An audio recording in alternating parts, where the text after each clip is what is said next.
Sejumlah peristiwa hukum terjadi selama 2022, beberapa yang menjadi sorotan publik. Lalu, apa saja peristiwa-peristiwa hukum yang terjadi sepanjang 2022? Bisnis merangkumnya dalam Fokus edisi spesial Kaleidoskop Peristiwa Hukum 2022.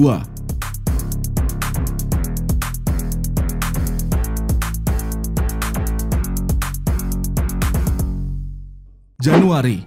Mengawali 2022, Komisi Pemberantasan Korupsi menggelar operasi tangkap tangan secara beruntun, di antaranya Wali Kota Bekasi Rahmat Effendi, Bupati Penajam Pasar Utara Abdul Ghafur Masud, Hakim Pengadilan Negeri Surabaya Itong Isnaini Hidayat, dan Bupati Langkat terbit rencana perangin-angin. Dalam penggeledahan di rumah Bupati Langkat, penyidik KPK menemukan kerangkeng manusia yang digunakan untuk memenjarakan pekerja kebun kelapa sawit milik terbit rencana perangin-angin. Februari. Kamis 24 Februari 2022, Indra Kesuma alias Indra Kents ditetapkan sebagai tersangka penipuan hingga tindak pidana pencucian uang atau TPPU berkedok investasi binomo oleh Polda Metro Jaya. Terbaru, 14 November 2022, Indra Kents divonis 10 tahun penjara dengan denda sebesar 5 miliar rupiah oleh Pengadilan Negeri Tangerang karena terbukti bersalah melanggar pasal 45A ayat 1 junto pasal 28 ayat 1 Undang-Undang Nomor 19 Tahun 2016 tentang ITE serta pasal 3 Undang-Undang Nomor 8 Tahun 2010 tentang TPPU. Maret.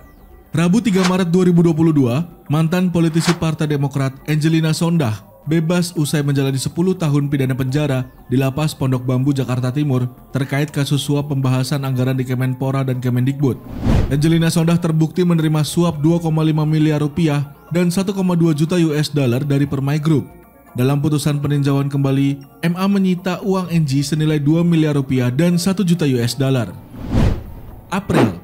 Pada April 2022, Majelis Hakim Pengadilan Tinggi Bandung mengabulkan banding jaksa dengan memberikan vonis hukuman mati terhadap Heri Wirawan, terdakwa pemerkosa 13 santriwati hingga hamil dalam kurun waktu 2016 hingga 2021. Menyikapi putusan tersebut, Heri mengajukan kasasi ke Mahkamah Agung. Mei. Kejaksaan Agung menetapkan satu tersangka baru kasus dugaan tindak pidana korupsi crude palm oil atau CPO dan turunannya.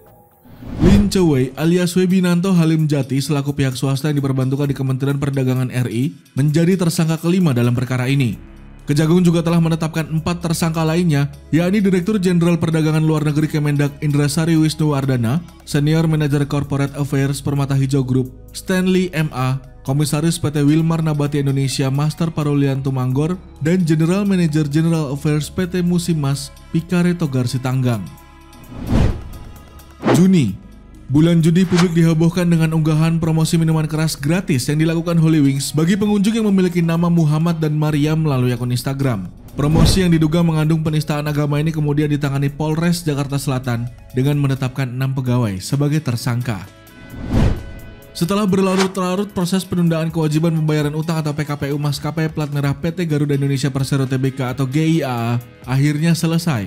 Perjanjian penyelesaian utang yang diajukan Garuda diterima dan disahkan Majelis Hakim Pengadilan Negeri Jakarta Pusat Senin 27 Juni. Garuda berhasil memperoleh status homologasi dan lolos dari status pilot. Juli.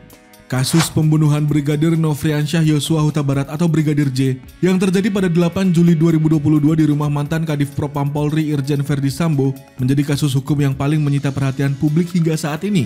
Dalam perkara ini, Verdi Sambo bersama istrinya Putri Chandrawati, Barada Richard Eliezer atau Baradae, Ricky Rizal atau Bribka RR, dan Kuat Ma'ruf tengah menjalani persidangan di Pengadilan Negeri Jakarta Selatan. Sambo juga dijerat dengan pasal menghalangi penyidikan atau obstacle of justice atas aksinya membuat skenario palsu pembunuhan Brigadir J. Pada akhir Juli, Bareskrim Polri resmi menetapkan Ketua Dewan Pembina Aksi Cepat Tanggap atau ACT, Ahyudin, dan 3 petinggi ACT lainnya sebagai tersangka dalam perkara penyelewengan dan penggelapan dana Yayasan ACT yang mencapai 117 miliar rupiah. Agustus. KPK menangkap Rektor Universitas Lampung atau Unila, Karomani, terkait kasus dugaan suap penerimaan calon mahasiswa baru di Unila tahun 2022 di Lampung Jumat 19 Agustus. Wakil Ketua KPK Nurul Gufron menyatakan, Karomani diduga mematok tarif mulai dari 100 juta rupiah hingga 350 juta rupiah untuk setiap orang tua peserta seleksi yang ingin diluluskan. September. KPK menetapkan Gubernur Papua Lukas NMB sebagai tersangka korupsi dalam kasus dugaan suap dan gratifikasi senilai 1 miliar rupiah, Jumat 14 Agustus. Namun hingga kini, politikus Partai Demokrat tersebut belum ditahan dan seringkali mangkir pemeriksaan dengan alasan kesehatan. Meski begitu, KPK telah meminta Direktorat Jenderal Imigrasi Kemenkumham untuk mencegah NMB bepergian ke luar negeri selama 6 bulan, terhitung sejak 7 September 2022 hingga 7 Maret 2023.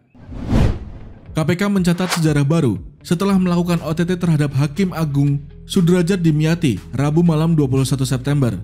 Sepanjang sejarah, ini merupakan yang pertama kali KPK menangkap Hakim Agung.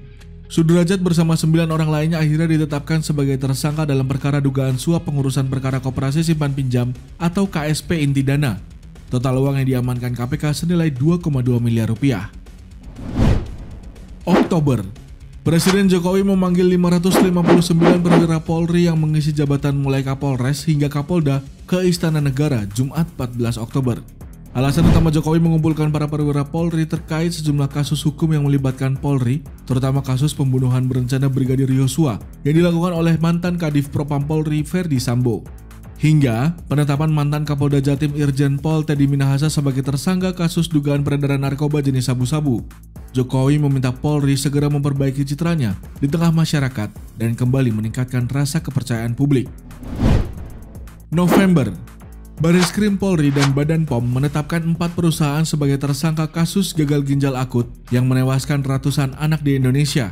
Perusahaan tersebut yakni PT Avi Farma, CV Chemical Samudra, PT Yarindo Pharmatama, dan PT Universal Pharmaceutical Industries. Korporasi ini diduga melakukan tindak pidana memproduksi obat atau mengedarkan sediaan farmasi yang mengandung cemaran maupun zat murni etilen glikol dan dietilen glikol. Desember, jelang tutup tahun juga diwarnai pro kontra pembelian pangkat Letkol tituler Angkatan Darat kepada Deddy Corbuzier oleh Menteri Pertahanan Prabowo Subianto. Itulah tadi rangkuman peristiwa hukum yang terjadi selama 2022.